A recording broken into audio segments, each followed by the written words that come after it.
Евангелие паводле Яна. Настало у Иерусалиме свято посвячэння святыні. Была зима, и Иисус ходил у святыні по портыку Соломона. Обступили яго юдэі и казали ему: «Дакуль будешь трымаць нас у няпэўнасці? Калі ты Мессия, скажи нам открыто». Иисус отказал им: «Я сказал вам, и вы не верите. Справы, якія я чыню у імя Айца майго, сведчаць пра мяне.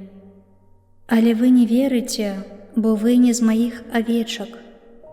Авечкі мае слухаюць голас мой, і я ведаю іх, і яны ідуць за мною. Я даю ім вечнае жыццё навекі, і яны не загінуць ніколі. Ніхто не вырве іх з рукі маёй. Айцец мой, які даў мне іх, большы за ўсіх, і ніхто не можа вырваць іх з рукі Айца. Я і Айцец адно».